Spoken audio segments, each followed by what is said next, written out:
Hello, guys and gals. And per the usual, the next block of Sundays is all going to be book reviews. Um, so, yeah, uh, I guess this week we'll be reviewing the second Wings of Fire book by Tui T Sutherland. And yeah, I'm going to basically recall what I remember without spoilers. And then after the fifth book, I will basically recap all the books to the best of my knowledge, anyways, with all the spoilers intact. But, anyways, and that's going to take probably an hour or two, probably, I wouldn't doubt. But, anyways, I also want to point out that this book might be by Tui T Sutherland. But the cover art and the dragons are basically drawn by Joy Ang, I believe, or Ong. I'm not exactly sure how to pronounce it, but their art style is amazing, and always amazing. All the art and the illustrations. The illustrations being at the beginning of the book, because the book is basically all text, which is cool too. Anyways, even the cover is very immersive, and so we're going to pick up. Well, the book picks up where the first book left off, with Tsunami. Now, Tsunami is always kind of getting into trouble. I've noticed that, having read 14 of the 15. Well, actually, I'm reading the 15th book right now of the Wings of Fire series, and I've always noticed that Tsunami's always, bad things are always happening to her. I don't know. It's just like she attracts trouble or something. I'm not sure. It's just something I've noticed. Anyways, the book starts out with well, they just got done visiting, Clay's family, or his tribe rather, and that's just a hop, skip, and a jump from the Sea Wing Kingdom. But yeah. Anyways, yeah. Anyways, I have to remember, because it's been a hot minute since I've actually read the second book.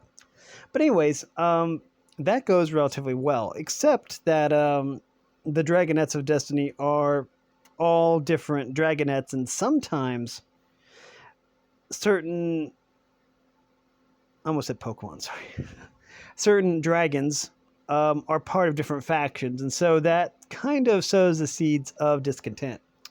One of those being that the Sea Wings are at war with the Mud Wings, so that's awkward. Also, people don't really trust the Night Wings because they are supposed to be all superior and mythical, and nobody really trusts them. People they don't really care much about the Rain Wings, because nobody really knows anything about the Rain Wings anyways. And the Sand Wings, well, there's 3 Sand Wing queens, all vying for the throne, and that fight's been going on for 20 years, which is a really long time. So, anyways, the prophecy and all that.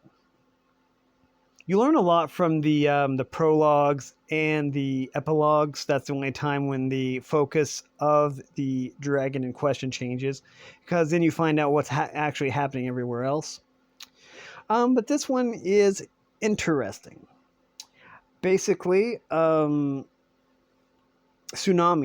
does get to does find her way to what's called the Summer Palace, which is just that.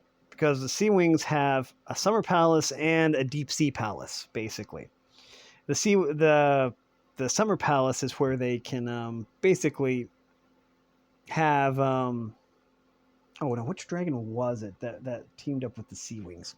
Let me just check real quick, because I honestly can't remember.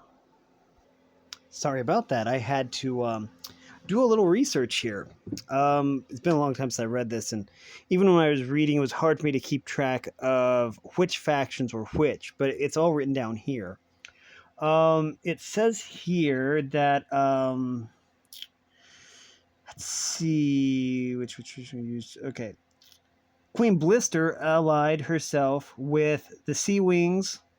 Burn allied herself with the Sky Wings, Mud Wings, and Blaze had the most of the Sand Wings support, along with the Ice Wings.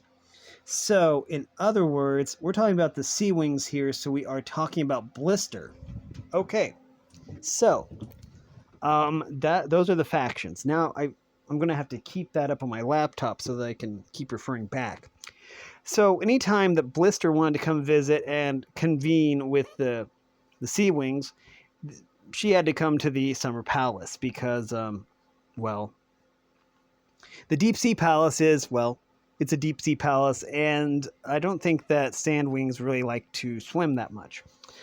But anyways, so Tsunami does find her way to the palace, the Summer Palace, actually. They had to blindfold Clay because they thought he might be a spy or something, you know. But anyways, there's a mystery going on at the palace. Well, actually, under the sea, actually. Because something strange is happening in the Royal Hatchery. And again, this isn't a spoiler at all. This you find this out way early on because Queen Coral, aka Tsunami's mother, has only one female heir to the throne besides Tsunami, and that's because something weird keeps happening in the Royal Hatchery, which is very, very weird. So yeah, Tsunami likes it there. At least she's not a prisoner there. They're suspicious. I mean, the Sea Wings are suspicious of everybody else. But what she finds out is that no one ever taught her aquatic. Aquatic is a Sea Wing language. And no one ever taught her that, even though Webbs could have, even because he was a Sea Wing. Well, he is a Sea Wing. And he was one of the guardians that was supposed to train her, but he never taught her aquatic. So she can't even really communicate with her people underwater because she has these phosphorus, scales, but she doesn't know how to speak aquatic, which is kind of an interesting touch. Anyways, without giving anything too much away, we don't really know much about Tsunami's other sister, Anemone, until the second arc, which we find out a lot about her, actually. But for now, we don't really know much about Anemone, and there are some things you do find out, but those would be spoilers. So, anyways, Anemone is basically leashed to her mother all the time because Coral is terrified of losing Anemone in some way. And yeah, another problem is that the king, all the dragons are ruled by queens, but some actually have kings as well. Couples, Gil vanished or was taken captive or something. And no one ever heard from him again. Basically, they do, but what happened to him is a spoiler, so we're not going to go into that. But there's only a very few eggs left from the king and queen. And if I remember right, there were only 2 eggs left, I think. But that's what's weird about the hatchery, or the royal hatchery thing. All the male heirs are fine in the royal hatchery. But something always happens and kills the female offspring that would be, that would be the next queen, which is really, really strange. Anyways, so yeah, it's up to basically Tsunami to basically figure out what's going on and find her way through all this strange and confusing and all this confusion, all these strange, confusing times, because she's used to being under a mountain, and stuff like that. But anyways, very, very good book. I do have to say that. This is a very good franchise. I'm working on the 15th book, which is I think that's the last book. I'm going to say last book arc-wise because I think that the Deathstalker book came out after book 15. I'm not sure. And there's a lot of little side books like the Winglets. There's a lot of short stories too that basically gravitate around the Wings of Fire franchise. If I'm not mistaken, some of them are not considered canon anymore. I'd have to actually do deeper research into that. But this first arc, the first 5 books, are about the Sandwing conflict, where Blaze, Blister, and Burn are all trying to take the Sandwing throne. But yeah, and it's gone on for 19, going on 20 years, I think. So yeah, very confusing times, very troubling times. And so yeah, also with all these suspicious factions like let me look at the list again. For the most part, let's see. Yeah, blah, blah, blah, blah, blah, blah, blah. Okay, have to find the right place in the wiki. Let's see. Yeah, it says here. Okay, so Blister is aligned with the Sea Wings. Burn is aligned with the Sky Wings and the Mud Wings, and Blaze it has the support of most of the Sand Wings and the Ice Wings. Now there are how many factions is that? Let me see. Sea Wings would be 1. Sky Wings, Mud Wings, Sand Wings, Ice Wings. Wait. Okay, yeah, that's 2 more factions. The Rain Wings and the Night Wings are neutral, according to this. Yeah, that would make sense because there are 7 factions, I believe. Yeah. Okay, but there's 2 neutral factions. Okay, figured that out. Refreshing my memory here because it has been a very, very long time since I've read this series. Not really, it's only been a month or 2 probably. But every time I read a new book, it pushes that information further back. But once I finish book 15, which should be in 2 or 3 days, well, I don't know. It's the end of the week when I do most of my YouTube videos. So middle of next week, I'll probably be done with book 15. Then I'll probably read Deathstalker. And then I'll probably start another series because there are several other series I want to read. I've heard good things about the Mistborn series. I've heard really good things. Well, I've found a few books at bookstores that I do want to read. One of them is Battle Dragons by Alex London. I don't know how that series is, but if it's really good, then I might get some more of those from the library. That's a fairly new series.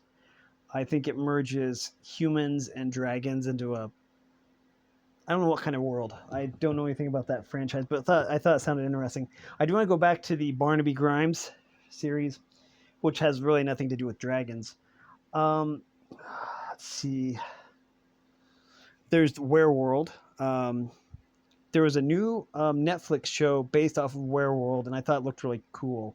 So I might start the Wereworld series as well. But there's a bunch of... I need to make a list, actually. Otherwise... Okay, also Impossible Creatures. And The Last Dragon on Mars also looks very good. I do want to get those from the library because I don't want to pay $15 from Walmart for those books. But yeah, I do need to make an entire list because the list gets longer every time I go to Walmart of series that I want to read. And of course, after I read a book, then I want to do a book review of it. So that's a lot of information to retain. So anyways, this was an amazing book.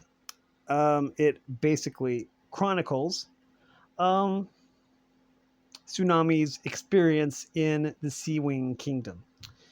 And so, yeah. So, yeah.